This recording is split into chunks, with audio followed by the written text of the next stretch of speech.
नमस्कार प्यारे बच्चों, कैसे हैं आप सब। आपका एक बार फिर से स्वागत है आपका अपना क्लास में। मैं हूं विक्रम आदित्य शर्मा। चलिए आज का टॉपिक शुरू करते हैं। आज हम पढ़ने वाले हैं लिट लकार यानी कि सेकंड नंबर लकार। इसके पहले हमने पढ़ा था लट लकार, और लकार को हम भी जाने थे 5 लकार होते हैं मुख्य रूप से, और टोटल जो है कुल 10 लकार होते हैं। तो इसका हमने पहला पार्ट बना दिया है, अगर आपने नहीं देखा है तो देख लीजिएगा। आइए आज का टॉपिक शुरू करते हैं। तो सबसे पहले हम बात कर लेते हैं लिट लकार की। लिट लकार का हिंदी अर्थ होता है भविष्यत काल। भविष्यत काल यानी आने वाला समय। तो इसका परिभाषा भी हमने ऐसा ही लिखा है, बहुत ही सिंपल सा है, मजा आएगा और समझ में आ जाएगा।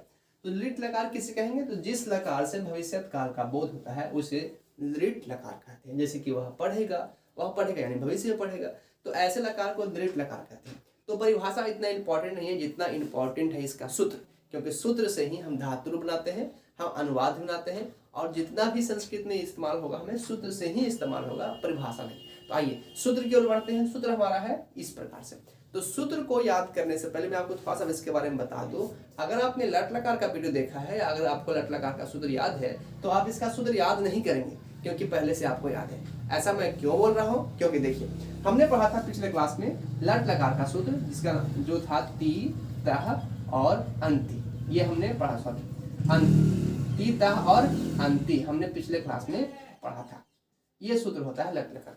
अब इसी सूत्र में हमने क्या किया है, बस हमने नहीं, मतलब जो नियम है वही है कि आधा स और या जो है ऐड कर दिया है। आधा स और या ऐड कर देंगे, बन जाएगा स्यति। इसी प्रकार से यहाँ भी आधा स और या ऐड करेंगे तो स्यता, और आधा स और या स्यंति। तो स्यति, स्यता, स्यंति हमने इस प्रकार से बनाया। तो ये सूत्र याद नहीं करना पड़ेगा। अगर आपको तीत अंति याद है तो हम इसको बस समझ लेंगे और याद हो जाएगा। अगर आपने कहीं देखा होगा कि ऐसे भी लिखा होता है स्यति, स्यता, स्यंति, इस प्रकार से, तो अब इसको क्या बात है, ये हम ऐसे भी लिख सकते हैं। जी हाँ, बिल्कुल, स्यति, स्यता, स्यंति ऐसे भी लिख सकते हैं। और इन दोनों में कौन सही है? तो दोनों सही है, दोनों के दोनों सही है, किसी को गलत नहीं किया जा सकता है, क्योंकि दोनों जो है अपने अपने जगह सही है। दोनों का इस्तेमाल होता है,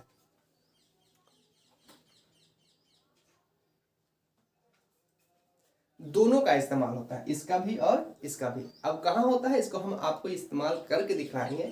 तो आपको आई होप समझ आ गया होगा कि अगर लट लकार का सूत्र याद है तो लिट लकार का सूत्र याद करना नहीं पड़ेगा, बस समझ जाएंगे। जैसे कि हमने यहाँ बता दिया है, स्यति, स्यतः, स्यंति, स्यसि, स्यथः, स्यथ, स्यामी, स्यावः और श्याम। तो ये लट लकार के सूत्र से ही बन गया है। तो सूत्र आपको याद करना नहीं पड़ेगा, याद हो जाएगा। फिर भी आप इसको 5-6 बार पढ़ लीजिए। आइए अब बात कर लेते हैं धातु रूप की, क्योंकि धातु रूप बहुत इंपॉर्टेंट है, और धातु रूप बनाएंगे तभी तो हम अनुवाद सीख पाएंगे, और धातु रूप पूछता भी है। तो आइए आगे बढ़ते हैं और धातु रूप सीखते हैं। धातु रूप सीखने से पहले मैं आपको बता दूं धातु क्या होता है, क्योंकि पिछले क्लास में हमने बताया था आपको। धातु मतलब होता है क्रिया, धातु मतलब क्रिया। ये साइंस नहीं पढ़ रहे हैं कि धातु अलग होगा, यहाँ पे हम धातु मतलब क्रिया पढ़ेंगे। और बहुत प्रकार के बहुत सारे धातु होते हैं, जैसे हमने आपको बताया था एक पठ धातु। पठ मतलब होता है पढ़ना, पठ मतलब पढ़ना। उसी प्रकार से हमने बताया था गच्छ धातु। गच्छ मतलब जाना, गच्छ मतलब जाना।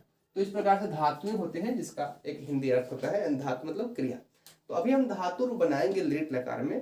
तो एक सिंपल सा धातु लेते हैं जिसका नाम है पठ। पठ मैं क्यों लेता हूँ बार बार? क्योंकि ये आसान है, और समझने के लिए आसान से शुरू करें तो बहुत अच्छी बात है।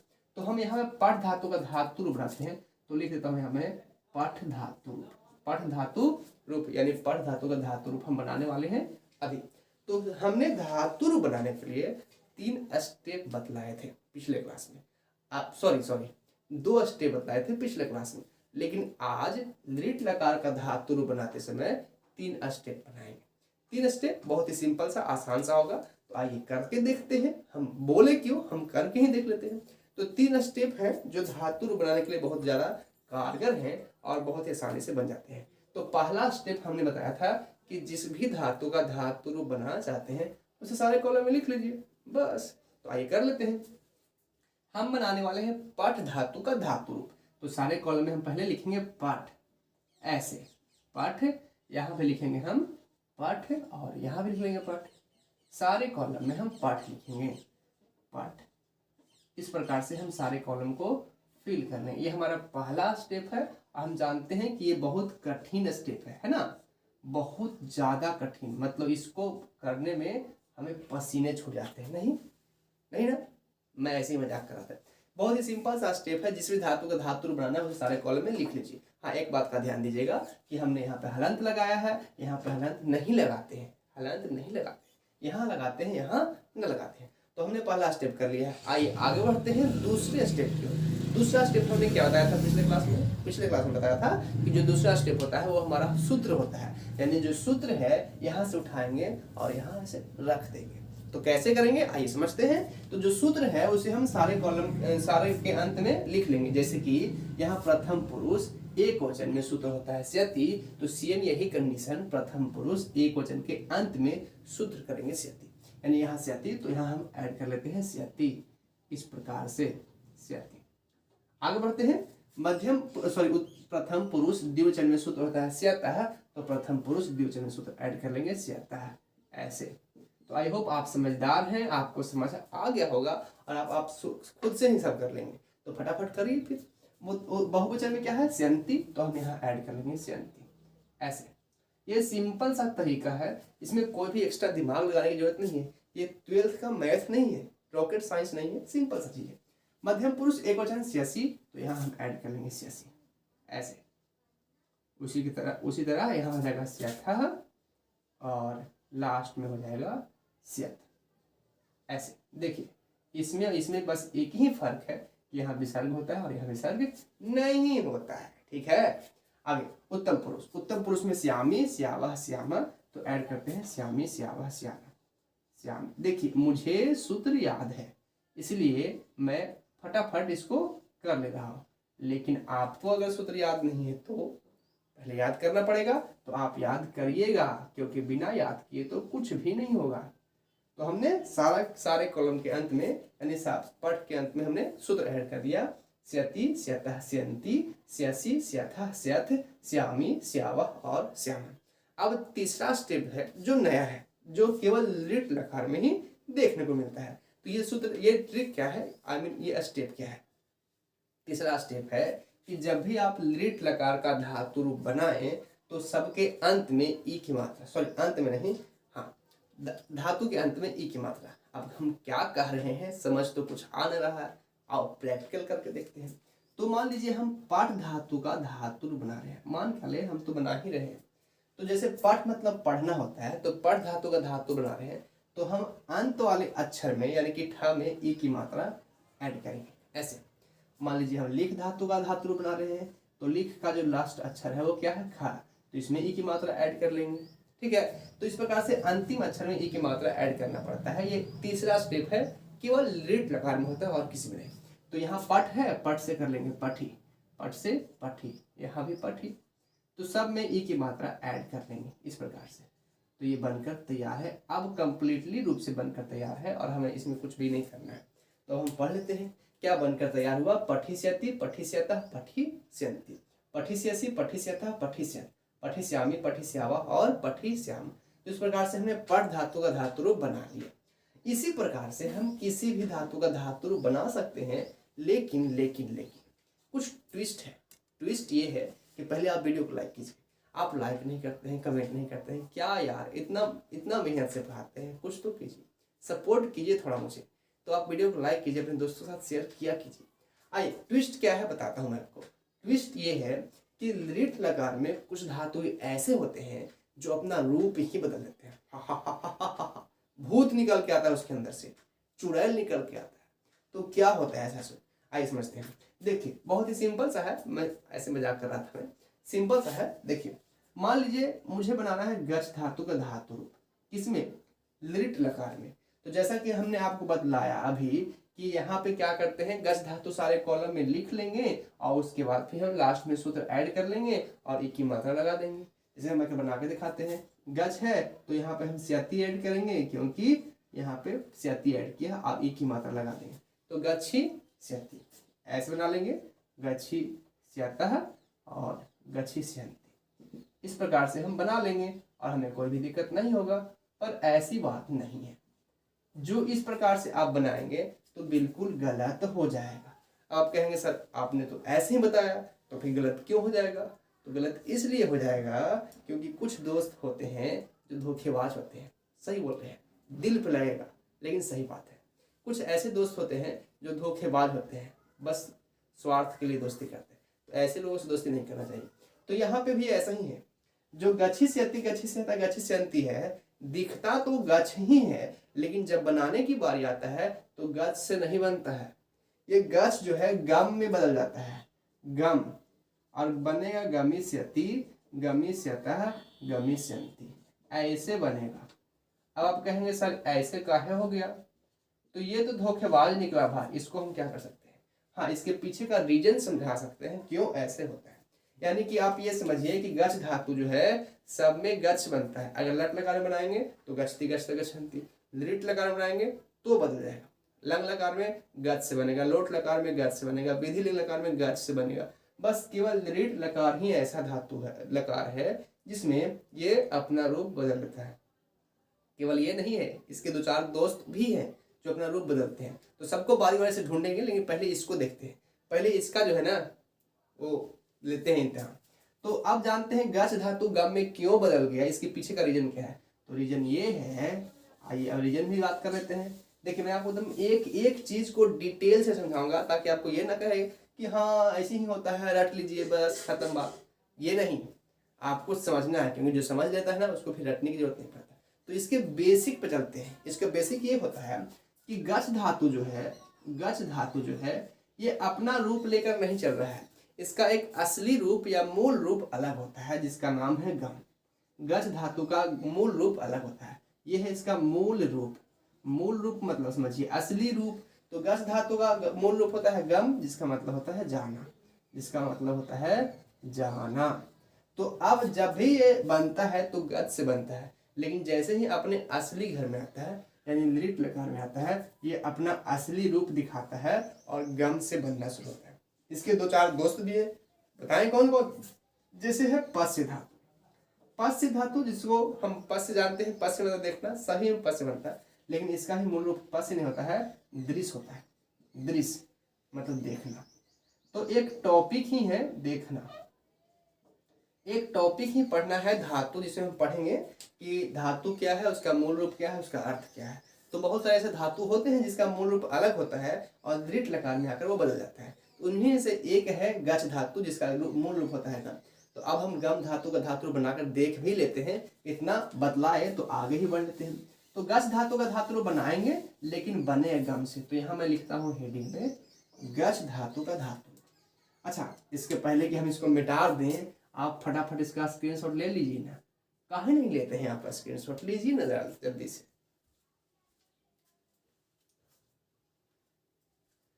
तो आपने अगर स्क्रीनशॉट ले लिया है तो हम आगे बढ़े। चलिए, तो अब हम यहाँ पे गच्छ धातु के लिखते हैं। यहाँ लिखता हूँ मैं गच्छ और कोष्ठ में लिखता हूँ गम। क्यों लिखा हमने कोष्ठ में गम? क्योंकि हमको पता है कि गच्छ का जो मूल रूप है वो गम ही है। तो अगर हम धातु रूप बनाना चाहें तो सबसे पहले तो सबको मिटाना पड़ेगा। तो मैं थोड़ा सा मिटा के देता हूँ, मेहनत कर भी लेता हूँ मैं भी, आप भी थोड़ा मेहनत कर लीजिए।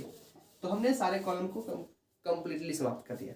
अब पहला स्टेप याद कीजिए, क्या कहा था हमने आपको कि जिस भी धातु का धातु बनाना है सारे कॉलम में लिख लीजिए। तो अभी हम कौन सा धातु बना रहे हैं गच्छ का, लेकिन बनेगा गम से। तो सारे कॉलम में हम गम लिखेंगे, गच्छ नहीं लिख लीजिएगा, नहीं तो पक्का गलती हो जाएगा। अच्छा, थोड़ा सा स्पेस का दिक्कत होगा तो मैं इधर लिखता हूँ गम, ऐसे। यहाँ भी हो जाएगा गम, यहाँ भी हो जाएगा गम। सारे कॉलम में हम गम लिख करके और तैयार हो जाएंगे। ये हमारा पहला स्टेप है, ऐसे गम गम और ये भी गम। तो पहला स्टेप हमने कंप्लीट कर लिया। आइए सेकंड स्टेप की बात करते हैं। सेकंड स्टेप होता है सूत्र को ऐड करना। तो सूत्र को हम लास्ट में ऐड करेंगे, जैसे पिछली बार किया था। क्या है सूत्र हमारा? प्रथम पुरुष एक वचन में सूत्र है स्यति। तो प्रथम पुरुष एक वचन में हम सूत्र करेंगे ऐड स्यति, ऐसे स्यति, ठीक है। उसी प्रकार से द्विवचन में स्यतः है तो द्विवचन में हम स्यतः ऐड कर लेंगे, ऐसे। और बहुवचन में स्यन्ति है तो हम यहाँ ऐड कर लेंगे स्यन्ति। तो हमने इसको कंप्लीट कर लिया, स्यति, स्यतः और स्यन्ति। आगे बढ़ते हैं। मध्यम पुरुष एक वचन में स्यासी है तो हम यहाँ ऐड कर लेंगे स्यासी, और यहाँ भी ऐड कर लेंगे स्यथः, और यहाँ ऐड कर लेंगे हम स्यथ। ऐसे, ठीक है। तो सूत्र ऐड करने में आपको कोई दिक्कत नहीं हो रहा होगा क्योंकि हमने आपको पहले ही बताया है। उत्तम पुरुष में श्यामी, श्यामा, श्यामा है, ऐड कर लेते हैं श्यामी, श्यामी, श्यावह और श्यामः। तो हमने सूत्र ऐड कर लिया, दूसरा स्टेप भी कंप्लीट हो गया। अब तीसरा स्टेप क्या है कि ई की मात्रा ऐड करेंगे। तो ई की मात्रा किस में ऐड करेंगे, क्योंकि हम बना रहे हैं गम धातु और लास्ट अक्षर अंतिम अक्षर है म, तो माँ में ई की मात्रा ऐड करेंगे, यानी माँ से मी बन जाएगा। तो हम कर लेते हैं गमी, इस प्रकार से ई की मात्रा सब में ऐड कर लेते हैं, गमी हो गया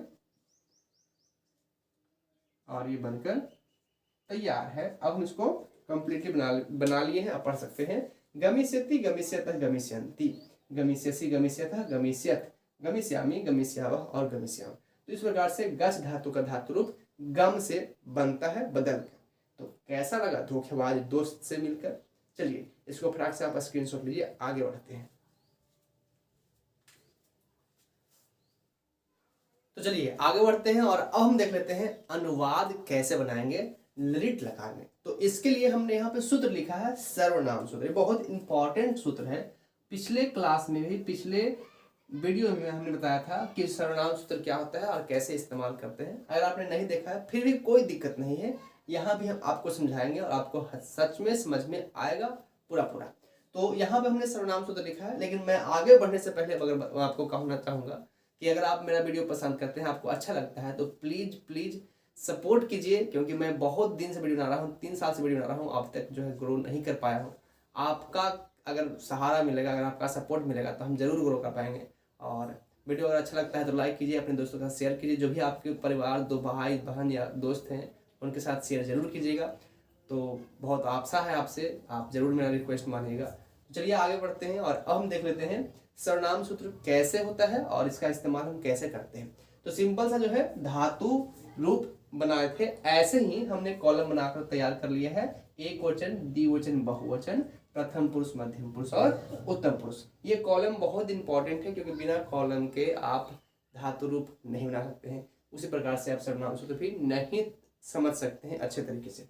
आइए, तो यहाँ पर हमने लिखा है सह या सा। सह मतलब भी वह होता है और सा मतलब भी वह होता है। सह मतलब पुल्लिंग यानी लड़का के लिए और सा मतलब स्त्रीलिंग यानी लड़की के लिए। उस प्रकार से तो मतलब वे दोनों और ते मतलब वे लोग। तो ये मीनिंग है संस्कृत का, आप समझिए सर्वनाम का मीनिंग है। इसको याद करना बहुत इंपॉर्टेंट है। और साथ ही साथ आपको एक वचन, प्रथम पुरुष, द्विवचन, प्रथम पुरुष, ये भी बहुत इंपॉर्टेंट रोल होता है इसका। अनुवाद बनाएंगे तो समझ आएगा। सबसे पहले हम इसको आसानी से याद कर लेते हैं। कैसे याद करेंगे? ऐसे याद करेंगे, साह या सा मतलब वह, तो मतलब वे दोनों, ते मतलब वे लोग, तो मतलब तुम, युवाम मतलब तुम दोनों और यूयम मतलब तुम लोग। उत्तम पुरुष में होता है अहम मतलब मैं, आवाम मतलब हम दोनों और वह मतलब हम लोग। तो ये सर्वनाम सूत्र याद रखिएगा। आइए, इस सब जो है आपका लिट लकार का सूत्र जो लिखा हुआ है पहले से वही है, हमने मिटाया नहीं है। हमने कुछ अनुवाद लिया है, यहाँ पे लिख लेता हूँ मैं अनुवाद। हमने कुछ यहाँ पे अनुवाद लिए हैं, बहुत ही सिंपल अनुवाद है और इसको हम बनाएंगे और आसान तरीके से हम बना पाएंगे। तो देखिए, यहाँ पर हम सीखने के लिए सिंपल अनुवाद लिए हैं जो कि आप एक बार में समझ जाएंगे और बना लेंगे। तो सबसे पहले किसी भी अनुवाद को बनाने के लिए, और खासकर संस्कृत में अनुवाद बनाने के लिए हमें किसी भी एक्स्ट्रा नियम की जरूरत नहीं पड़ता है। इज पहले रहेगा कि बाद में रहेगा, पहले कौन आएगा, वर्ब आएगा, सब्जेक्ट आएगा, ऐसा कुछ भी नहीं है। संस्कृत इतना सरल और सीधा है कि जो जैसे आता जाए उसका आप अनुवाद वैसे ही बनाते जाइए। जैसे कि यहाँ से मैं शुरू कर लेता हूँ, मैं खाऊंगा। तो सबसे पहले क्या आया है? मैं आया है। तो मैं का संस्कृत पहले आप लिख लीजिए, उसके बाद फिर खाना का संस्कृत लिख लीजिएगा और बन जाएगा। तो मैं का संस्कृत देखिए, आपको इस कॉलम में मैं का संस्कृत दिख रहा होगा कहीं। कहाँ दिख रहा है? यहाँ दिख रहा है। अहम मतलब मैं, तो मैं यहाँ लिख लेता हूँ अहम। अहम मतलब मैं। तो हमने मैं का संस्कृत लिख लिया। अब हमें खाना का संस्कृत चाहिए। खाना का संस्कृत क्या होता है अगर आपको पता होगा तो खाद मतलब होता है खाना। खाद मतलब खाना होता है। ठीक है, अब बात करते हैं कि इसके अंत में कौन सा सूत्र लगेगा, और इसी को बनाने में अधिकतर लोग गलती करते हैं, क्योंकि यही तो इम्पोर्टेंट है, सूत्र कैसे लगाएं। तो सूत्र लगाने का हम आपको सरल तरीका बताते हैं, सबसे आसान तरीका बताते हैं। समझ लीजिए कि हमें अनुवाद नहीं बनाना है, हमें शादी करवाना है। किसकी शादी करवाना है? हमें अहम की शादी करवाना है, इसकी शादी करवाना है। देखिए सच कहिए तो अनुवाद बनाना और शादी करवाना जो है ना एकदम सेम सेम है। कैसे? देखिए शादी करते हैं या करवाते हैं तो एक अगुआ होता है। अगुआ मतलब जो शादी करवाता है, लड़के पक्ष से और लड़की पक्ष से दोनों को मिलाता है। तो हम हैं वो अगुआ जो शादी करवा रहे हैं, किसका? अहम का। तो सबसे पहले ये लड़का पक्ष है, लड़का पक्ष के जो भी बायोडाटा है या ब्यौरा है, बैकग्राउंड है, सब कुछ हम पता करेंगे और सेम वही बैकग्राउंड और बायोडाटा जो हम लड़की पक्ष में मिलाएंगे। तो देखिए अहम का थोड़ा सा खोजबीन कर लेते हैं। अहम कहाँ पे है? यहाँ पे है, उत्तम पुरुष में है और एक वचन में है। अहम कहाँ है? उत्तम पुरुष और एक वचन। तो हमको पता चल गया कि इसका बायोडाटा क्या है। अब हम गए लड़की पक्ष के यहाँ, यानी कि सूत्र के यहाँ गए। अब कहें कि देखिए हमारे पास एक लड़का तो है, लेकिन उसके लिए हमको क्या चाहिए? उत्तम पुरुष का और एक वचन का होना चाहिए। तो हम उत्तम पुरुष के घर गए, तो उत्तम पुरुष में इसकी 3 बेटी थी, श्यामी, श्यावह और श्यामा। तो हमको तो देखना है एक वचन का, तो हम एक वचन का देखेंगे। एक वचन यहाँ है ना, एक वचन। तो उत्तम पुरुष के सामने एक वचन के नीचे कौन सा सूत्र है? श्यामी। तो हम इसके अंत में कौन सा सूत्र लगाएंगे? श्यामी। अगर इसके अलावा कोई और लगा देंगे तो बिल्कुल गलत होगा, क्योंकि हम आपको पहले ही कहें कि सेम जाति सेम धर्म, यानी कि उत्तम पुरुष एक वचन, तो सेम उत्तम पुरुष एक वचन ही होना चाहिए, तब ना जोड़ी रहेगा। अच्छा, नहीं तो इसके साथ शादी करवा दोगे तो लड़ाई झगड़ा हो जाएगा खूब। इसीलिए तो श्यामी यहाँ लगाते हैं, खाद श्यामी, ऐसे। तो ये बन गया।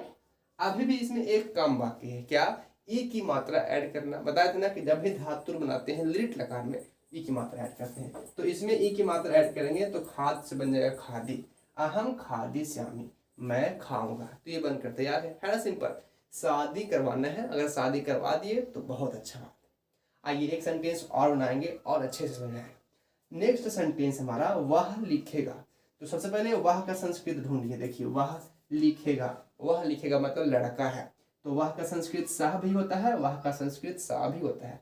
पर इन दोनों में से कौन सा स्पेलिंग हम लिखेंगे, कौन सा संस्कृत लिखेंगे? हम सह लिखेंगे, क्योंकि यह लड़के के लिए होता है। तो यहां लिख लेता हूं मैं सह, ऐसे। ठीक है। अब बात करते हैं आगे, लिखेगा। लिखना का संस्कृत क्या होता है? लिखना का संस्कृत होता है लिख। लिख मतलब लिखना। अब बात करते हैं सूत्र कौन सा रहेगा। तो फिर से शादी करवाने की बारी आ गया। अब लगन का समय चल ही रहा है, तो क्यों नहीं इसका शादी करवा देते हैं। तो सह जो है वो कौन से वचन, कौन से पुरुष का है? तो देखिए सह यहाँ पे है, प्रथम पुरुष का है और एक वचन का है। प्रथम पुरुष एक वचन, तो लड़का जो है प्रथम पुरुष एक वचन का है।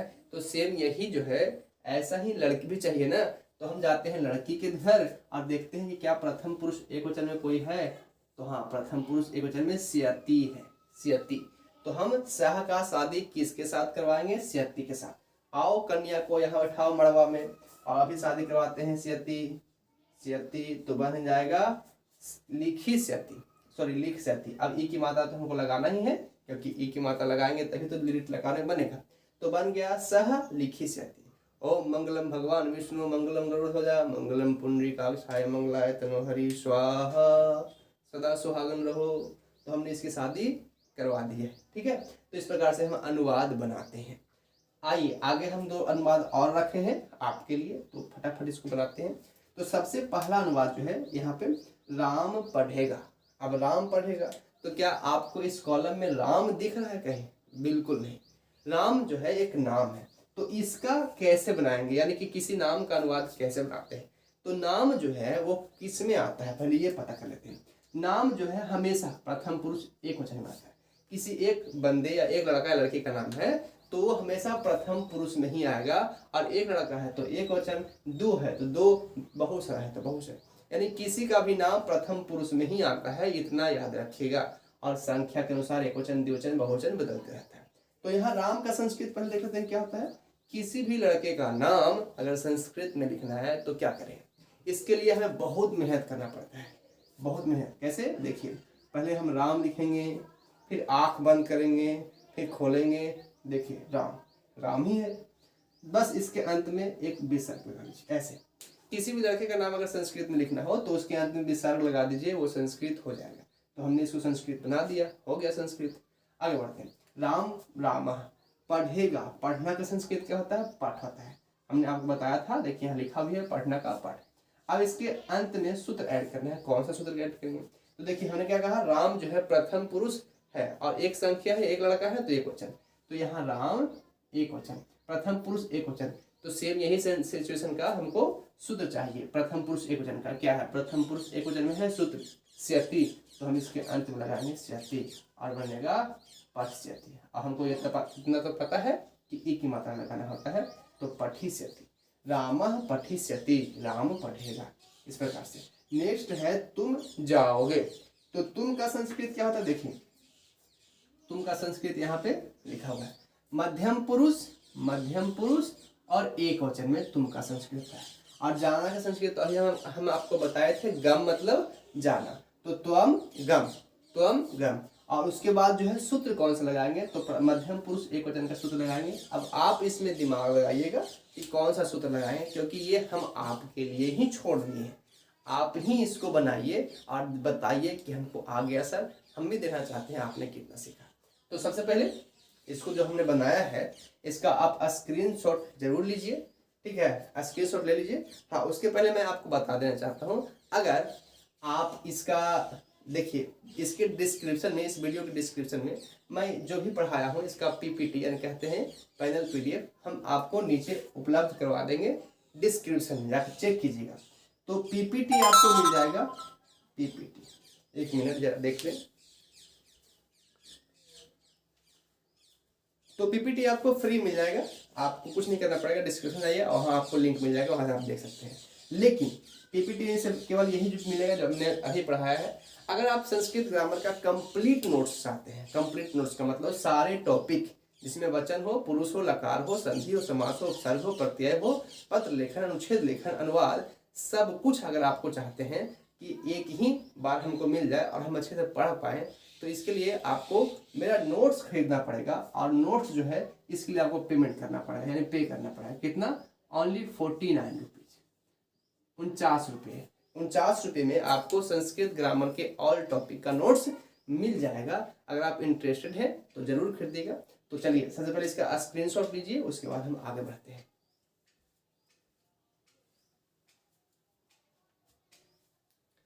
तो ये वीडियो आपको कैसा लगा आप मुझे कमेंट बॉक्स में जरूर लिखिएगा। अगर वीडियो पसंद आया हो तो प्लीज़ लाइक कीजिए, शेयर कीजिए और अपने दोस्तों के साथ जो है इसको बांटिए और सब्सक्राइब जरूर कर लीजिएगा।